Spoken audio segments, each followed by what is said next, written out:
एक गांव में मोहन नाम का एक गरीब लकड़हारा रहता था। मोहन पूरे गांव में सबसे ज्यादा गरीब था। मोहन सुबह से लेकर दोपहर तक जंगल में लकड़ियां काटता और फिर शाम के समय गांव में घर घर जाकर उन लकड़ियों को बेचता। मोहन इतना ज्यादा गरीब है कि उसके घर में कभी कभी खाने को अनाज भी नहीं होता। वो बिना कुछ खाए सो जाता। और फिर एक दिन जब मोहन जंगल की तरफ जा रहा होता है तो रास्ते में उसको एक लकड़ी का बक्सा दिखाई पड़ता है।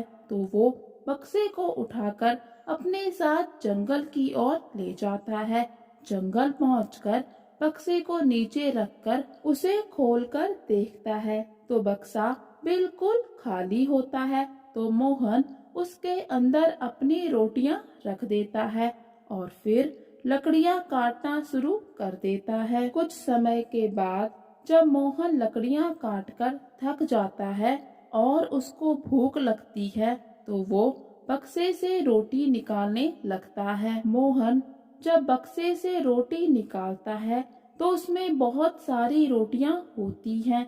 तो मोहन समझ जाता है कि ये बक्सा कोई साधारण बक्सा नहीं है बल्कि जादुई बक्सा है।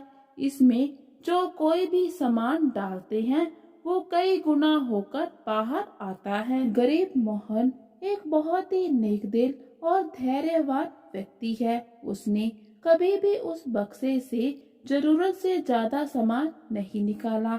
उसने इस बात का कभी भी लालच नहीं किया कि बक्सा हर चीज उसको कई गुना करके देता है। और फिर धीरे धीरे ये बात पूरे गांव में फैलते फैलते गांव के जमींदार को पता चल जाती है कि गरीब मोहन के पास एक जादुई बक्सा है। तो फिर उसके मन में गरीब मोहन से वो बक्सा छीनकर अपने कब्जे में लेने की बात आती है। तो फिर जमींदार के आदमी गरीब मोहन को पकड़ के उसके सामने ले आते हैं। जमींदार मोहन से कहता है, अरे मोहन, तुम जहाँ पर लकड़ियाँ काटते हो वो जगह मेरी है, तो इस लिहाजे से वहाँ पर जो भी चीज मिलती है उस पे पहला हक मेरा है। और जो बक्सा तुम्हें मिला है वो तुम्हें मेरी जमीन में मिला है, उस पर मेरा हक है, इसीलिए तुम वो बक्सा मुझे दे दो। जमींदार की बात सुनकर मोहन उससे कहता है, मालिक, मैं मानता हूँ कि जमीन आपकी है, लेकिन उसका रख रखाव मैं करता हूँ, इसीलिए बक्से पर पहला हक मेरा है। जमींदार समझ जाता है कि मोहन ऐसे नहीं मानेगा। वो उसे धमकाना शुरू कर देता है और फिर उसके घर जाकर जबरदस्ती वो बक्सा खुद के कब्जे में ले लेता है। गरीब मोहन कुछ भी नहीं कर पाता, बस रोता रहता है। जमींदार बक्से को अपने घर ले आता है और बहुत ही खुश होता है। कुछ समय के बाद गरीब मोहन उठता है और कहता है, मैं यूं जमींदार को अपना बक्सा लेकर जाने नहीं दूंगा।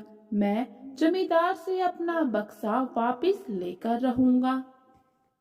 आगे क्या हुआ? क्या मोहन जमींदार से अपना बक्सा वापस ले पाएगा? ये जानने के लिए हमारी स्टोरी का पार्ट 2 देखना ना भूलें। अगर हमारी स्टोरी आपको अच्छी लग रही है तो हमारी स्टोरी को लाइक कर दे, चैनल को सब्सक्राइब कर दे। Thank you.